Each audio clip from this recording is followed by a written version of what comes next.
Hi everyone, welcome to this guide on sleeves and the different fits and how you can adapt them as well. In this guide I'm just actually going to look at lots of actual sleeves and compare how they fit and why they work the way they do, and then I'm going to do a separate drafting tutorial where I actually show you how to adapt your basic sleeve block for different fits, which also includes the armhole most of the time. So let's start with this sleeve, which I'm sort of consider it's a slightly looser version of my basic sleeve, and it's what I consider sort of an average sleeve. So it's got about 3.5 centimeters of ease in the sleeve head, which works really well because I loose cotton. In a really finely, densely woven cotton, I would probably end up with a tiny bit of gathers if I'm not careful. But in a wool or looser fabric, it works fine. And you can see that ease gives me really nice rounded shoulder. And it has one thing about sleeves which is really tricky. Basically, the more fitted you make them, the more you can compromise on movement. So a sleeve which works for you might be a bit looser to get more movement, or it might actually be tighter to get more movement. So this one is an average sleeve, and for an average sleeve, the golden rule is always you want to be able to raise your arm to bust level, so your elbow to bust level, without changing the fit of your garment too much. And you can, I'm going to show you some other ones where it doesn't actually work, but with this dress I can easily raise my arm, actually my whole hand even, to bust level, and my dress stays pretty straight. It's only once I really go up, you can see the whole dress goes up. But I always think that's sort of a nice fitting sleeve. You want to go up to bust level, and depending on what sort of fit you have for this one, because I've got lots of nice ease at the top and a really nice rounded high sleeve head, it actually starts pulling down here. But sometimes if you have a very flat, shorter sleeve head, it will actually start pulling up here. But that's sort of a general sleeve head. It's not fully footed, but it's comfortable enough by also looking good. I'm now going to show you a slightly looser version, a bigger armhole with less ease, and actually show you what problems and what advantages that brings. This dress I really wanted to show you as a comparison on how complex fit issues around the sleeve are, because as you can see, this is slightly looser. It's actually probably marginally more comfortable to wear. It's got a slightly dropped shoulder compared to that, and it's quite a nice loose sleeve. So you can see it's a bit looser.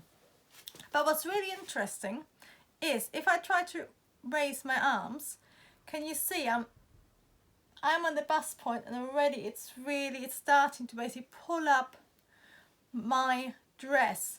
And the reason for that is that it's got a very flat sleeve. Can you see? I don't think there's any ease in there. So I think if this sleeve head would be really curved, this probably be flatter. So it'd be wider and flatter, which means you get, it looks nice, it's really comfortable to sort of just move around. But if you try to actually move your arm, you're really lacking that bit of ease and the height to move. And when I'm moving up, all the pulling actually happens down here. So by making the armhole a bit bigger or more comfortable, what you actually get is that your arm is fixed to your body lower down, so it really reduces movement, which is why I was saying sometimes to get more movement you actually have to go higher up, because if this was higher up I would have that much more to open up, while at the moment I'm lower down. So it's sort of quite weird how we think. I always used to think when I start out pattern cutting, if I make the armhole bigger, lower in this case, just cut it bigger and make my sleeve bigger, I'm gonna end up with more movement. It's gonna be more comfortable to there.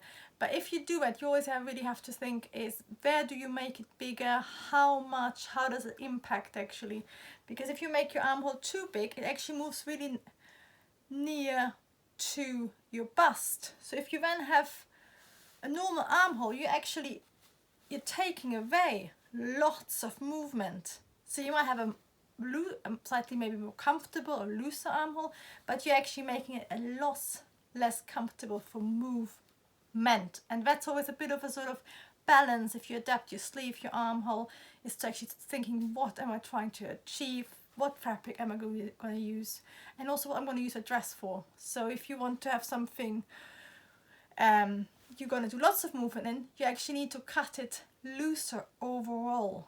But with this dress, which is actually not my own, it's a bought one, they have made the shape armhole a bit bigger, but they haven't made it looser. So you get a slightly more comfortable fit, but you don't get the movement you would, for example, get for oversized men's shirt.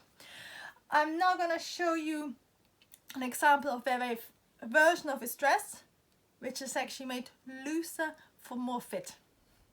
So this is a version of adding volume and comfort to your basic bodice block. So it's actually a similar fit to this. It's 70s, that's why it has this very flattering collar. But you can see the armhole is properly similar. It's a tiny bit looser in the sleeve on the biceps, but can you see it's a very rounded sleeve head, and that adds ease. So you always have to think is this dress actually, I think, looks probably more flattering, but it hasn't got the movement. As always when you're drafting something, are you going to say, am I going to move around a lot of it all the time? And you might have to either, if you want that really flatter, tighter look, you might have to look at something with a bit of stretch.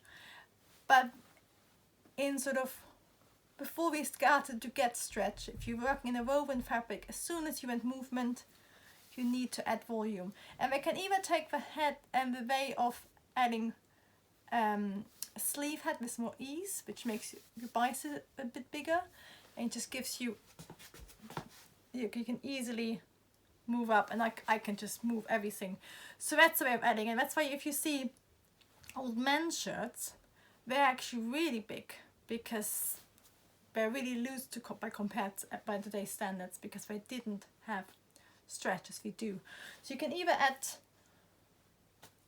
a sleeve head with ease, or you can do the menswear style, and I've got an example here, is where you just make your whole sleeve quite big, but it stays flat.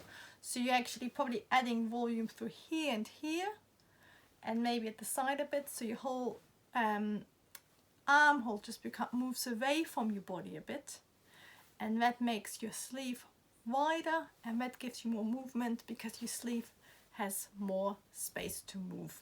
So as you can tell, there's lots of different ways to adding more movement, but quite often just slightly changing a bit of your armhole without thinking about your sleeve doesn't work. It can look really nice, but it doesn't give you movement. So far I've talked very much about how to add movement. The other option, which I don't actually own anything, which makes it a bit tricky, but is to actually move closer.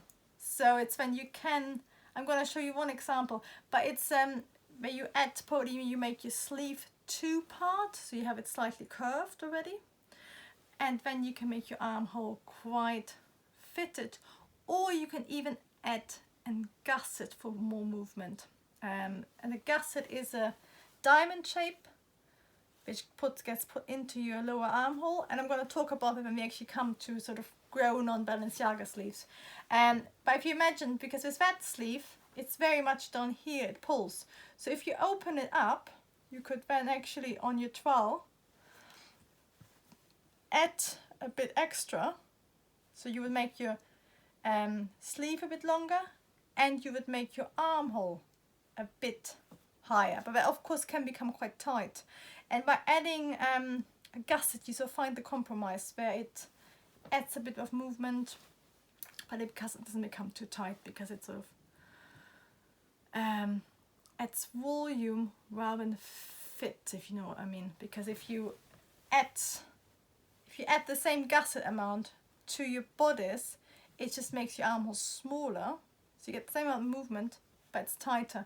But if you add a gusset, it sort of sits in between, so it adds more volume. And to finish off, I'm going to show you a really nice example of the most beautiful cut sleeve I own. It's not my own, but it's just to show you how your basic sleeve works in a completely different fabric. So this might look like a quite boring navy coat, but what I love about it, it's got a really nice shoulder. It's actually quite a narrow shoulder because this company makes mostly clothes from the Japanese market, but it's got quite a flattering sleeve. And the reason why I think it's really remarkable is because this is made out of rubberized cotton, so it's a Macintosh. So this whole coat isn't made out of denim and lined, it's glued to another layer of cotton.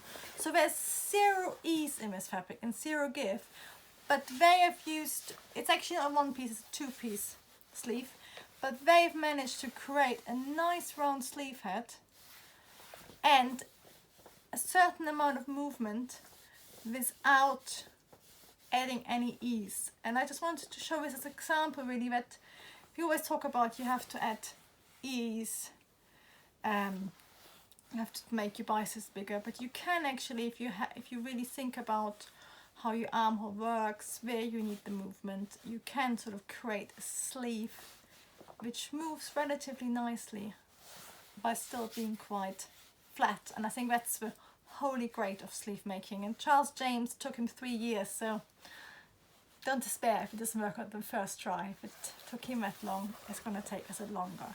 And I think every time you try to even the same dress in a different fabric, it might affect fit. So I think it's one of those things where people just always, yes, just put a sleeve on. But I think if you really start thinking about what you want the sleeve to do, what its function is, then it becomes trickier, but also much clearer what you want and how you want the fit to be. So for example, if you say, I'm going to be really physical, then you need to have a wider sleeve. But if you say, I'm mostly sort of standing around, I might be talking, but I want to look really good standing still, then you might have a more fitted sleeve. Or if you're the Prince of Wales, Prince Charles, apparently all his tailors, because normally our sleeves are always going slightly forward so we can do stuff. All his sleeves are cut towards the back because they can't shake people's hands. So all his suits are cut so he can hold his hands behind his back. So I hope you enjoyed this rather long sort of guide to different sleeves. I hope I didn't go on too much, but I just thought before I actually start drafting it, I thought it was really important to actually understand how sleeves work. And in the next tutorial, I'm actually going to show you how to adapt your armhole fit and your sleeve fit just on your basic bodice block. And then I'm also going to do a drafting tutorial on how to create both a raglan and a grown-on sleeve with a gusset soon. But that's it for today. Thank you very much for watching.